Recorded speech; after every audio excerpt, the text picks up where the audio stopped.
had a look at your Instagram and I like a lot of the stuff that you have on there. You have a lot of content. And yeah, I know I said we were going to talk about a few things, but do you mind if it's like very broad? Because I Yeah, see a lot of stuff you talk about and it's for fascinating. sure, for sure. And Instagram, I don't use Instagram as much as Facebook. Not that I use that a whole lot either, but yeah, I'm putting more and more stuff out. Okay, brilliant. Okay, great. So, Kevin, thanks for joining me today. You are a certified No More Mr. Nice Guy coach, which is Yeah, based on the book by Robert Glover called No More Mr. Nice Guy. right. And I see you're trained in the spiritual tradition of Taoism. And is that correct? Taoism and Tantra, yeah, yeah. Like I wouldn't call myself a teacher of that. I'm kind of combine them into my own lessons Okay. because, Tantra teachers, Taoist teachers, you need like 10 plus years of the Okay. training and I'm still working on it. Cool. Yeah, we're all a thing in progress, right? Yeah. And you hold workshops for men on how to demonstrate healthy masculinity and becoming an integrated man. And I guess your Instagram handle sums it up. It's the healthy masculine movement, right? Yeah. Yeah. Awesome. Exactly. Yeah. So, I'm going to throw some things that I've uncovered before our interview, and I'm going to get your reflections on it For sure. just to kick it off. So, yeah, two-thirds of American men believe the statement, no one really knows me well. And Mm. the leading cause of death in men under 50 in the UK is suicide. So Yeah. pretty grim. But yeah, there's just a general sense of malaise and a population of purposeless, kind of asocial, asexual men that society is giving birth to. And I see someone like you definitely part of the solution rather than the problem. So yeah, what are some of your reflections on that? Yeah, it is a problem, and I see it continuing. And when I'm working with Robert Glover, he speaks about, the nice guy traits. They're not Right, getting less; they're actually growing. right. More and more men are falling into this nice guy, not knowing what to do with themselves, not knowing how to like be integrated. It's definitely something that I have felt myself and felt kind of that purposelessness. And a lot of time, if you spend too much time on social media, men are often told that they're not needed anymore. Women can do a lot of great things, make more money. They can find ways to get impregnated without a man, all kinds of different things. And that's great, empowering. What are men doing as well? It's like, oh, they're getting lost right now. I think it is cycles. I think, in the next 25, 30 years, it will shift. But right now, we're in a down for men. Right. Yeah. Again, can you walk me through the steps on how you became certified as a No More Mr. Nice Guy coach? Did you like read the book and have such affinity with what he was teaching that you were like, I want to teach this to other men? Yeah, I read the book and it spoke to me. I actually listened to it. This is 6, 7 years ago. Okay. I was dating a woman and she was super sweet and she was leaving to go back to her country for a while. And she said, "You're such a sweet man. You should read this book." Right. Oh, she gave you the book, right? She told me about it. She didn't give it to Right. me, but then I looked it up on YouTube and I found an audio version of it, just the first couple of chapters, and Right. I listened to it and right away I was like, I stopped the recording and I just went out and bought it because it's so Nice. much like ooh, I felt like I was being spoken to. And so that was the beginning, and then I decided to do the book full on. There's all kinds of different, he calls them breaking free activities. So it's Hmm. steps to do. And the first step is to find safe men to talk with. And I think that's a big lack in most men's lives, as you were saying. So yeah, one of the first steps is either to find a group or reach out to another man and say, hey, I'm going through this book or I'm going through something and I just need somebody to reflect off of. And you both like get deeper together, or if it's in a group, that's why I've run No More Mr. Nice Guy groups because it's pretty powerful when we are able to express and release some shame. Right. Yeah. And could you just delineate the difference between like a nice guy and becoming an integrated man? Because when I first like saw the title of the book, I assumed like, well, like surely we all want to be nice guys, but we don't want to be the opposite of a nice guy, which may be, an a-hole, we'll say. So yeah, could you just sum up what a nice guy is and what we ultimately want to be moving towards, which is like an integrated man, right? Yeah, yeah, and Robert talks about this exact thing that, if the opposite of crazy is still crazy. So Right. you don't want to find the middle ground of a nice guy and an asshole, because then you're just wishy-washy in between the two. So it's Mm, really looking at it, as you said, as an integrated man, and it's deciding like what we truly want in life and deciding who are the people we want around us in our lives, and then finding ways to go out and get that. Some of it's going to like actually saying, no, that's not what I want in my life. You can mm, join me in what I'm doing, or, maybe this is the end of our friendship. And so I mm. have done that. This has happened to me. It's not an easy thing to do, but it gets us where we want to be going if we have an idea that, oh, yeah, I want to be integrated. I want to ask for what I want in life. The nice guy is somebody who thinks he has to be the way people want him to be instead of being who he really is. And I did that not really knowing that I was doing that, thinking that this is how you get friends, this is how you attract a woman, how you attract a mate. Mm. But it didn't last. None of those relationships lasted because I wasn't being me, or I was being a part of me. So the nice guy, yeah, he doesn't know when to ask for what he wants. He's trying to be what other people want him to be over and over and over ago. And that's kind of manipulative, trying to be somebody else for other people. Mm. And then nobody really wants that. They don't want to get close to that. So learning what we want and then expressing it to the world in different ways, especially with other men. That's, I would say, one of the first steps of becoming integrated man is being with other safe men, men you feel secure around. Beautiful. Yeah, I think it's like honoring your passions and your purpose and making them your number one priority and not kind of like pandering and being so subservient to the views and approval of women. Yeah, or anybody. Mm. Definitely anybody. When I first started this work, I found myself, I used to work as a sound engineer. So I worked in recording studios and I worked in theaters doing live sound. Mm. And I took this work, the no more Mr. Nice Guy kind of thoughts into work. And I started to ask for things like that meant something to me. And like when working conditions wasn't right, I actually said, no, this isn't right for me. I'm going to go home. It was during a heat wave during the pandemic. We were all supposed to wear masks, and it was 35 degrees Celsius in the theater and just sweating buckets because the air conditioning unit stopped working all at the Right. same time. And at lunchtime, I was just like, listen, I'm going home. I'm not going to work like this. And the director, the technical director said, yeah, oh, you know what? Yeah, you're right. We should probably end the day. So me speaking up, I felt that as like, yeah, this is what I'm supposed to do. Then we ended the day because it was a little like too hot, too a little dangerous. And that was just me, going home later that day thinking like that was me stepping into myself.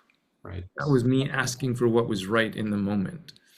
It's not easy to start doing that, but what's better, trying these hard conversations that might take a couple of minutes and then they're over, or living years of how we don't want to be living.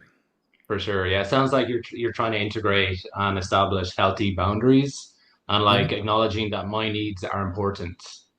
Exactly. And it's not like obviously a lot of us think about relationships, but it has to go through the rest of your life. It can't just affect one part of your life, which is great. A lot of the work that I do is around confidence Right. with men, and it has to go everywhere. It can't just stay in one part of your life, which is beautiful. They're all kind of interconnected and one affects the other, right? Yeah. So Hmm. Kevin, yeah, could you talk to me about like healthy masculinity versus toxic or unhealthy masculinity? Because I think like toxic masculinity may be a bit of a like an oxymoron. Like cruelty, violence, and oppression isn't really a masculine thing, but maybe it's just semantics. Yeah, I actually don't like the thought of toxic masculine, because something toxic can never be kind of rehealed. And I think the masculine, all of us can reheal ourselves if we want. Um, and Robert Glover talks about it as kind of a higher masculine and our lower masculine. When we're in our Hmm. lower masculine, we're in a shitty place. We even get into our lower feminine, which is, when we're feeling victimized. If we feel like we're the victim all the time, then, you could call that your lower feminine. He's got a great kind of whole workshop about this. But yeah, but getting into your higher masculine again is like looking out for what is right for this specific moment, what is right for the people around you, and what is right for you. Yeah, I kind of forgot the question you asked me, but Oh, healthy versus unhealthy masculinity. yeah, okay. So unhealthy masculine is people that are, this is me saying men who are kind of hurting others and maybe really, hmm, not Kind of knowing that. exists. It exists on a spectrum, right? Yeah, yeah. Like I see it as up and down, and and really you want to get to your higher masculine where you're feeling empowered for yourself, which helps everybody else around you. Hmm. When you're in your lower, I think we're just feeling really small and we pick at things and we fire at things. We just and we're not doing what is right for kind of the overall. We're just feeling like this is right for me right now. I have to say this. I have to do this. It's pretty narrow kind of minded.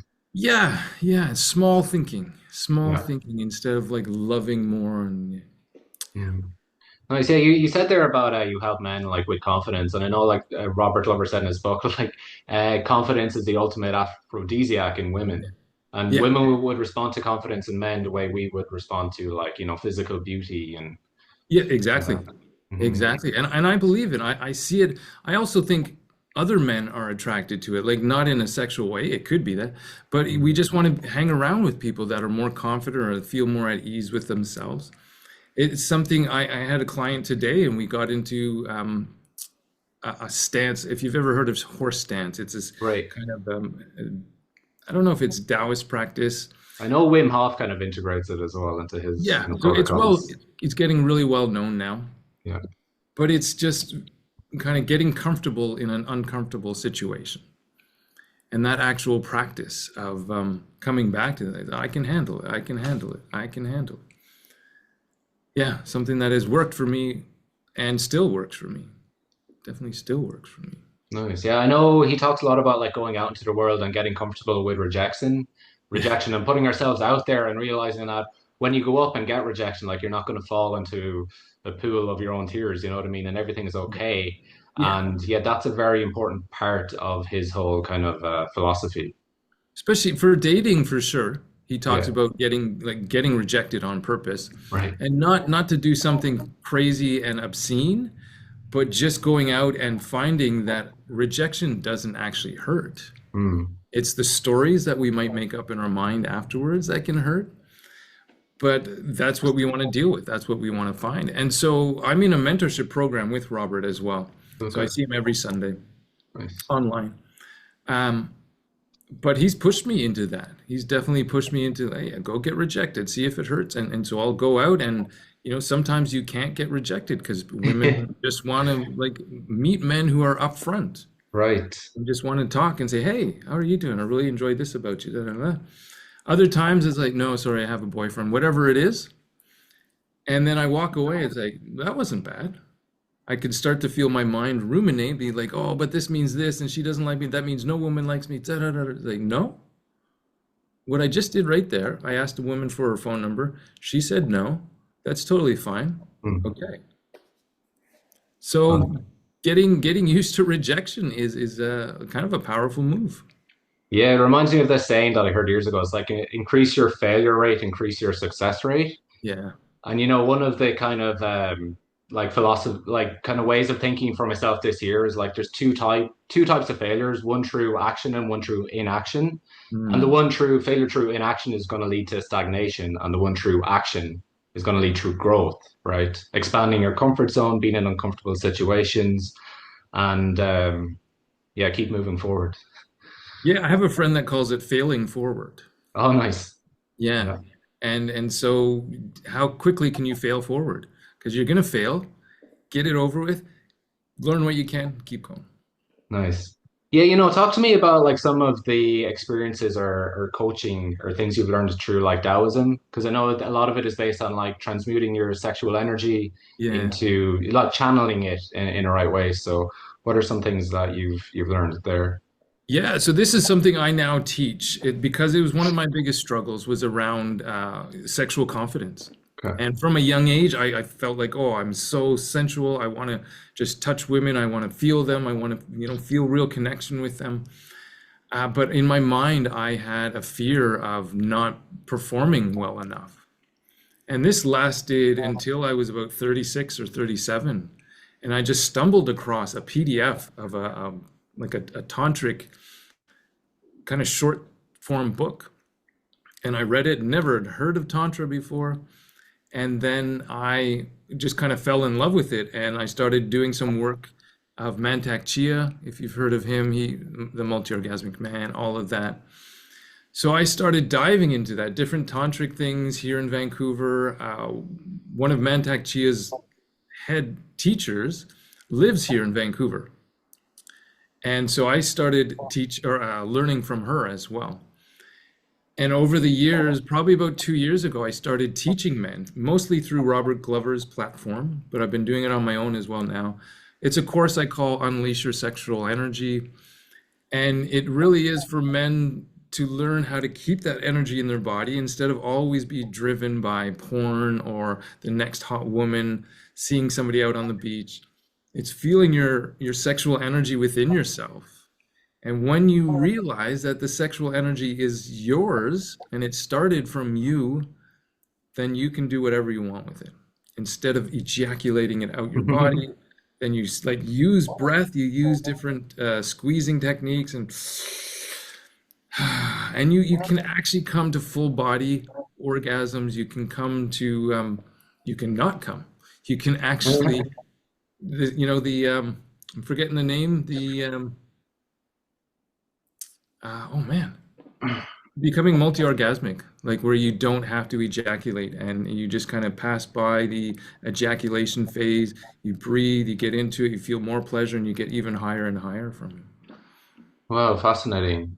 It And is. yeah, does like semen retention, is that like a big part of that whole kind of It's protocol? part of it. I'm actually running a 21-day semen retention course right now. I've got Okay. 12 men in it, and it's going incredible. The guys are loving it. We just had a call last night. I actually believe more in conscious ejaculation, where you decide when you ejaculate, not saying, oh, I can't ejaculate for 21 days or whatever it is, but nobody really knows what that is yet. The thought of conscious ejaculation. Mhm. So this is what I'm teaching the guys. They don't even know that part yet, that it's not going to be a full 21 days. So if any of the guys are watching this, it's a speak. But it's more learning when your body feels right to ejaculate and when you want to share that with your partner. Because you can actually get to a point where you can be making love for hours and with intercourse and not ejaculate. Right. Yeah, It's like not it's not porn style, hammering fucking. It's being a lot more conscious and feeling into each other. okay, awesome. Yeah, what are your views on the kind of internet phenomenon called nofap? So like abstaining for long periods of time without ejaculation or masturbation. There's a Uh, lot of people who've done like 50 days, 100 days, a whole year, and yeah, they say like, so it's totally changed my life, my energy, my focus, my like testosterone, my like positive aggression. I yeah. like from the studies, I think they say like after 7 days it kind of peaks and then it kind of like levels out thereafter. But like, what are your thoughts on that? I really believe that you have to do it consciously. If you're just deciding not to think of anything sexual for 50 days, then that's taking a lot of beautiful energy away from us. Right. Sexual energy is the only reason all of us are here. Right. Anything, that's living had some kind of sexual energy. So I love when men want to, feel that energy and contain it, Mhm. but in a way that is healthy, because it can actually cause some problems if you don't know how to move the energy. If it's just stuck and you have blue balls or it's just stuck in your pelvis, then energy just gets stagnant and bitterness can come up for sure. Hmm. So Well, fascinating. doing it consciously is a beautiful thing. Yeah, it reminds me of a quote that I came across recently from Freud. He's like, civilization is built largely on erotic energy that has been blocked, accumulated, and redirected. So, yeah, sexual energy is such a powerful driving force. Yeah. And it's very important that we like channel it into like, in a healthy way. In a healthy way. And then like when we do that, there's part of the course I offer is when we get to like week 6 or 7, when you have some kind of containment of the energy, you do a self pleasure for like 20, 30 minutes. You do not ejaculate, and then you decide to go and do something with that energy because it's incredible energy. When we get up to, I use a scale of 0 to 10, where 10 is like you're ejaculating it, you've gone too far. If you get up to like an 8.5 or a 9, and then you learn how to bring that energy into your body, and then you decide to stop, and there's, special techniques to stop. And then you say, okay, now I'm going to go out and write that book, or now I'm going to go out and build the patio furniture, whatever it is. You Mm. now have some beautiful energy to start that. Strong energy, Mm. very strong energy. And like, what's your take and recommendations on men who come to you and they use porn, they have an issue with porn? Because like porn is like such a big thing. We're so exposed to it and it's so easily accessible. Yeah. And for me, I think like if you had a blank page and you drew a line down the middle and you said, things that like build up my masculinity on the left, like things like, working out, eating well, taking on challenges, facing risk, and Yeah. things on the right that fundamentally emasculate us. I think like pornography would definitely come down on the right. Yeah. But yeah, what are your views on pornography? It can be very damaging. Mm, If you just watch it, maybe once a month or so, cool, yeah. great. If you find you're watching it 3 or 4 times a week or more, and I had a problem 7, 8 years ago. I used to work on cruise ships and travel around the world, and the internet was terrible on cruise ships, and they also monitor it, so you can't watch, specific sites. And then I moved to Vancouver, Mm, and I all of a sudden had my own place and my own internet. And for like 2 years, I definitely had a problem. I was watching way too much porn. And there's so much energy when you ejaculate that out. And yeah. you never feel great after watching too much porn. It's not Mhm. like, oh, I want to do that again. Uh-huh. But when you're with a partner, yeah, you usually do. If there's real connection, it doesn't have to be long term, it can be just a quick thing. But there's usually so much of real energy exchange, just feeling that together.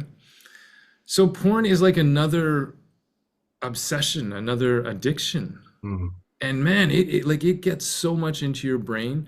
And not only is it sexual energy, but it's dopamine at the mm. same time. So you've got both of those highs.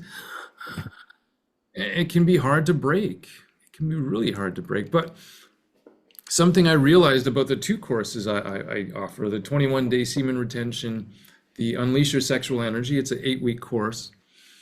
Men just stop watching porn because they feel this energy. They feel like, holy shit, I actually know what this energy is. Some of the guys have been in their 60s and they never felt this kind of sexual energy before. And they were married, they had kids, but they never were taught like how to actually enjoy the energy in the body, not just try to get it out as quickly as possible. Mhm.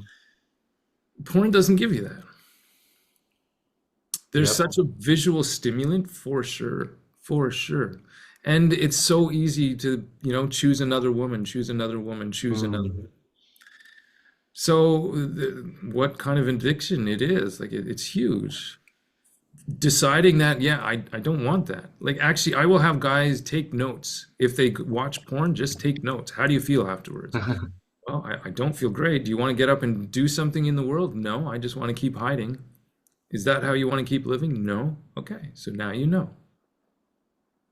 Yeah, it kind of like reminds me of like if you went into a fast food joint like A&W or McDonald's and like you got like, a big meal, you're eating like the burger, the chips, and it's like all greasy and disgusting and there's ketchup everywhere. Then you come Yeah, back out and it's like very pleasurable, right? There's dopamine galore. Then you yeah, leave and you sit in your car and you're just kind of like, what was that? It's kind of yeah. kind of gross And and it just kind of it's it's just icky, yeah, right? yeah, But yeah, I think if porn gets in the way of like taking risks, going out and establishing, real life romantic relationships and, facing rejection, I think it is a net negative. But there is a time and a place for it. But it's just so easy to kind of it's so accessible and there. we'll say like if you were an alcoholic and you don't have alcohol in your house, there is a lot of friction between you going out to the I pub get and it. Yeah. a little bit of friction at least, you know what I mean? But Yeah. with pornography and smartphones, it's just like ubiquitous. Yeah. So yeah, Unending. Unending. it really is, isn't it? Yeah. So Unending. so that's awesome. You're helping guys come out of that kind of funk. Yeah, and one of the biggest kind of saving graces in that is just being accountable, like choosing somebody, either if it's a coach or in a men's group, or just somebody, a friend, and saying, "Hey, man, I've been watching too much porn. Can I message you every day and just say, hey, Mhm. yeah, I didn't watch it," or just say it out loud to a group or in a chat and just say, "Hey, guys, I really want to watch porn right now." Just saying that can sometimes lessen the amount, and you're like, you know what, fuck, okay, I told the guys, now I'm gonna go out and do something else. Yeah, having an accountability partner and just being like direct and honest and making it conscious, I guess, not just being kind of unconscious and Exactly. And something Robert talks about a lot about porn is that it's a lot of shame based. Once we start talking about, if we're watching porn, what kind of porn we watch, getting into it, and we release the shame around it, we kind of release the desire to watch porn. It's almost like we're so hidden in our room and we're doing it so quietly, mm, kind of like how we probably first started masturbating. yeah. And so it's like, oh, this is how I first learned. This is how I get turned on. Okay. We're not taught much to do about any sexual energy. Mm. I definitely wasn't. I definitely wasn't. Because I think nowadays, we'll say if you're a young guy in college and like, you know, you have the option of like looking at pornography on your phone or going out there and actually, you know, putting yourself out there, meeting people and trying to have real world like interactions and connections that might ultimately lead to like Real. intimacy. Yeah. I think like it's just so easy to take the path of least resistance. I mean, like, you know, I'm going to chill here tonight. So yeah, Yep. it's definitely an issue. So yeah, the work you're doing is definitely highly appreciated. Thank you. Thank you. Yeah, so like what are some of the recommendations that you have to men who come to you feel like disconnected and alienated from the world? You said there that you suggest that they go integrate into groups and like be vulnerable Mhm. and share their experiences.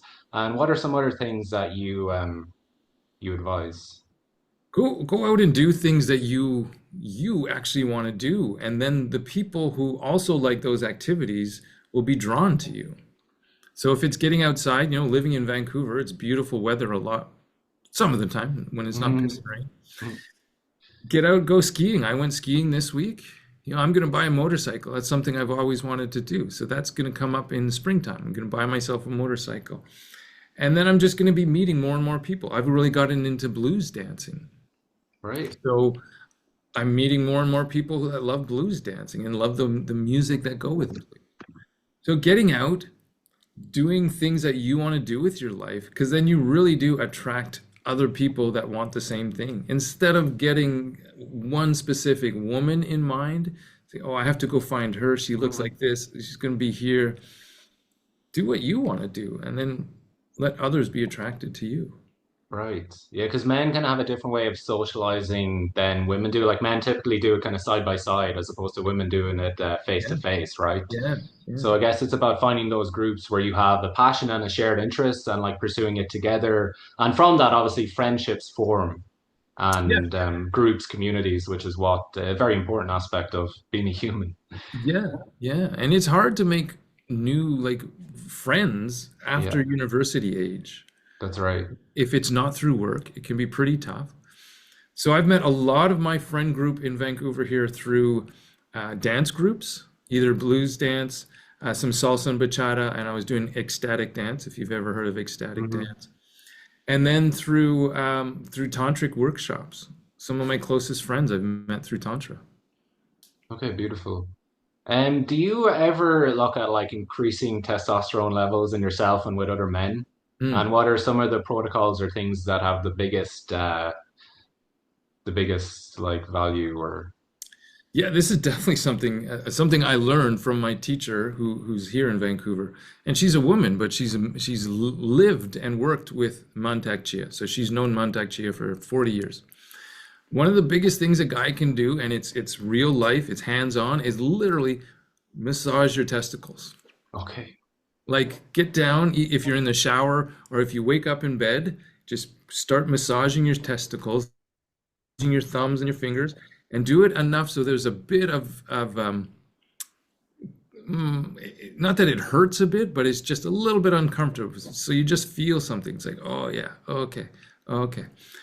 That actually releases testosterone into our body, especially if you do it in the morning. Men have more testosterone in the morning.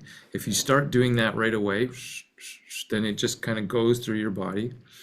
That is one of the best ways I've found to up your testosterone without, the testosterone replacement Mm. and without taking supplements. Just try. I'm 51 and I have more sexual energy than I probably ever had, or at least at the same level, because I do these practices. I do them daily.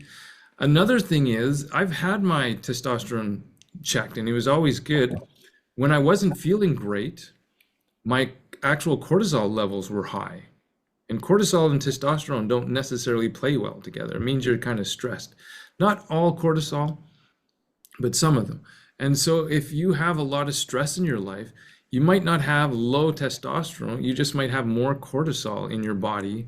If you're always, that fight or flight that so many people talk about these days, it's like a drug in your body and you don't feel great and expansive and like you want to take on the world. You want to stay small. Yep.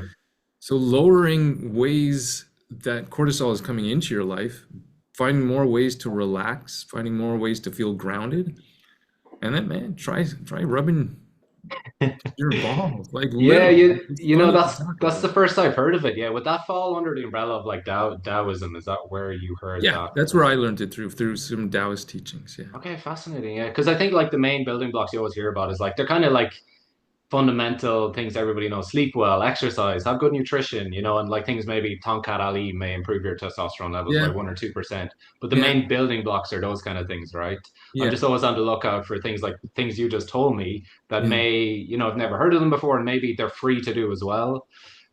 So It's in our body. Like our body creates this. It's usually things that take away our testosterone, right? Things we're doing in life. So yeah, try it. I would say try it for like 10 to 14 days every yeah. morning for like 3 to 5 minutes and see how you feel at the end of those 10 to 14 days. See if you have more energy, if you have more get up and go just by doing that. Just by doing that. Oh, fascinating.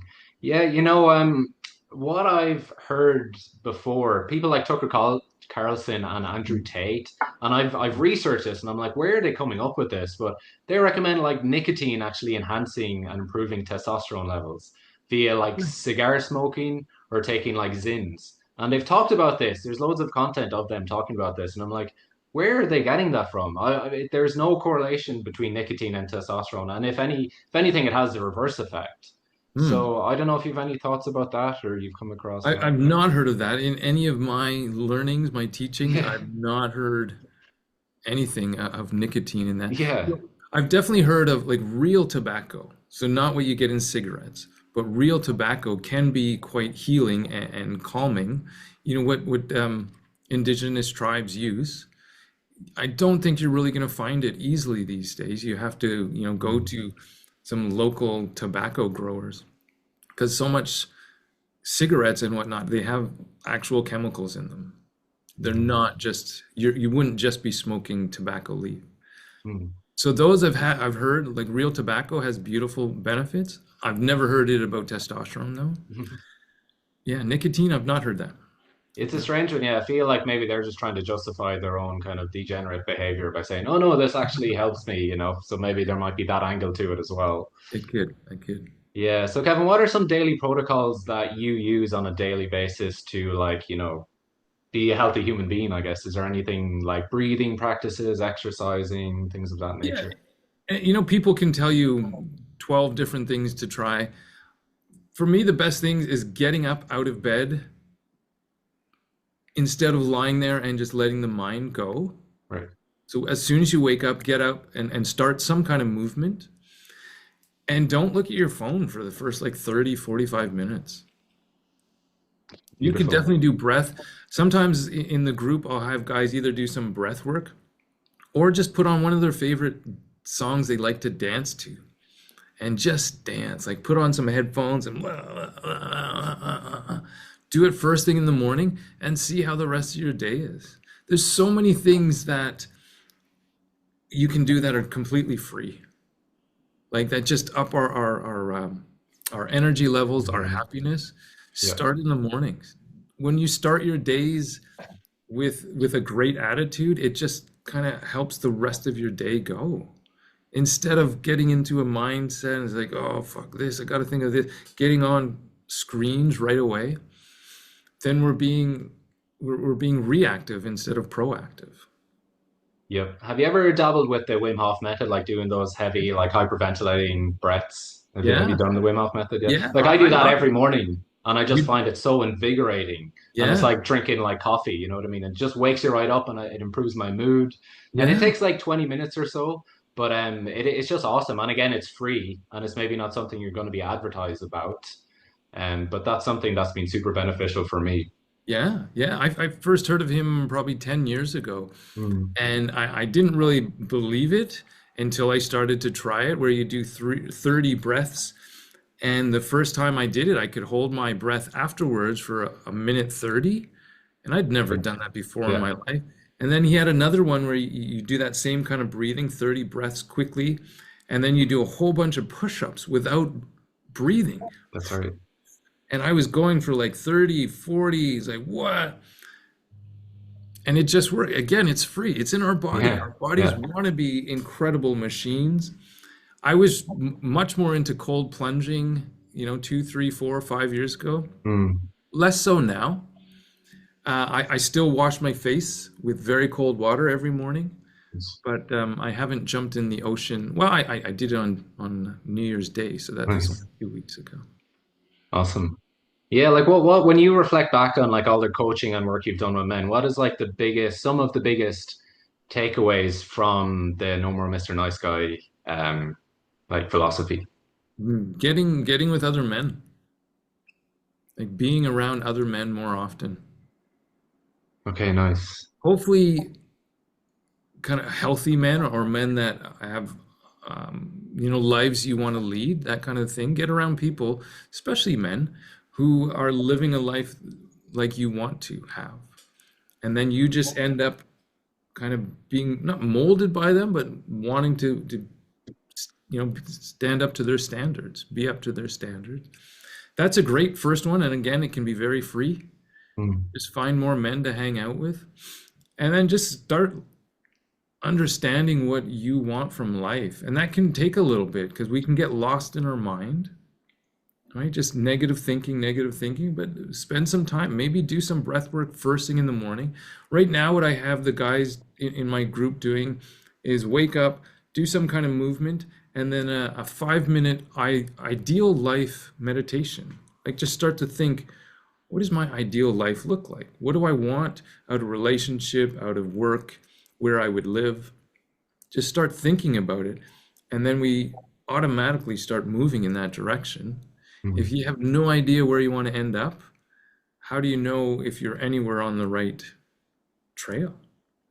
Nice. Yeah, because there's that cliche like you're the average of the five people you most spend time with, Yeah. right? But I think nowadays like men don't really have even a few Right. people to call Yeah. friends or hang around with. So Yeah. yeah, no, that's super important. And I think like yeah, expressing like vulnerability in a healthy, safe environment Yeah. is just so important, right? And it's something maybe back in the day was nearly not supported because like expressing vulnerability is like being weak and Yeah. saying like I'm timid, like I'm done here, I'm defeated, I'm completely subservient. But like yeah, so the need to express emotional vulnerability with like-minded individuals is like primary, right? Yeah. Yeah. And I think it has to be people who you feel safe with, not people who you think they're going to use your vulnerabilities and kind of spit them back at you later on, because then you're not going to feel open to share. Mm. But yeah, if you can find a group of men or reach out to some guys. I never thought I would be able to start a men's group until one of my coaches said, start your own men's group. Because I was looking at men's groups in Vancouver here, and I was like, oh, they're not really what I want. And I Right. was telling him this. He's like, cool, start your own. I was like, I can't start my own men's group. He said, yeah, go start your own. He said, find five other men. Just ask them. And it worked. I asked six guys, five of them said yes, and we had the group going for about 3 years. Nice. And you guys just met up and kind of chopped it up, or did you like engage in I activity? had planned to it. I definitely had planned like specific things, but some of the times we would just jam. We would play some music. Sometimes we went out for barbecues. Other times, yeah, there was kind of some steps, some, from the book No More Mr. Nice Guy, from if you've heard of John Wineland, would do some of his work and Oh, okay. yeah. Nice. Yeah. So Kevin, what does the future hold for you? I know you said you have a couple workshops coming up, so could you tell me about like what that entails and for the future Yeah. thereafter? So right now I'm running a 21-day semen retention. It's really for men to start to understand what the sexual energy is, like how to Mm. use it in a whole other way of thinking than probably we've ever been told. So I'll probably rerun that again in a couple of months. Unleash Your Sexual Energy. It's an 8-week course about learning how to control your ejaculation instead of Mhm. just letting it out your body every time. You find ways to bring it back into your body. It takes steps. I actually have guys self-pleasure in specific ways for 3 weeks a time, 3 times a week over the 8 weeks, and it just builds and builds and builds, and you have more confidence in your body and yourself. um I'm going at the end of the month. I'm going to a conference with Robert Glover. I'll be speaking at Nice. a conference. It's down in Playa del Carmen. There's like 40, 50 men that will go there. And then I'm part of a book that it will be coming out in March called Awakened Masculine. And Awesome. yeah, so all kinds of different steps. My website, healthymasculinemovement.com, is probably the best way, or Kevin at healthymasculinemovement.com is a great way to get in touch. And yeah. Cool. Yeah. And is that 21-day challenge and the other one, are they like online so people can sign up to this like Yeah. anywhere in the world? Okay, awesome. Yeah. Those kind of things, because you have to kind of be in private to do these things. Mm. The classes, the sessions are an hour long, and then I just tell you what to do. The guys ask me any questions or what's not working, and we get into it a bit, and then there's homework. And it can be very fun. Like the guys are chatting in the group we have going, like, oh, this works, this doesn't work, kind of teasing each other at the same time as well, which makes things so much lighter and more fun is when you can laugh at things. I have a call that I do every second Monday called Releasing Sexual Shame, Regaining Sexual Confidence. And a lot of it is me like making fun of my sexual history, Mm. and then other guys open up once I open up, and then we just kind of laugh about it. Cool. That was our past. Now let's move on into our future. Yeah, it sounds extremely wholesome and cathartic. It is. It takes a little while for guys to, kind of open up, but once they see other guys, opening, being vulnerable, and then being able to laugh at it as well, it makes things Right. a lot easier. Yeah, totally. Yeah, Kevin, I'm going to leave all that information in the show notes so people can Great. check you out that way. And Great. yeah, man, I really like your content and keep doing what you're doing. Thank you. And yeah, it was really cool talking to you. You as well. You as well. Thanks for having me on.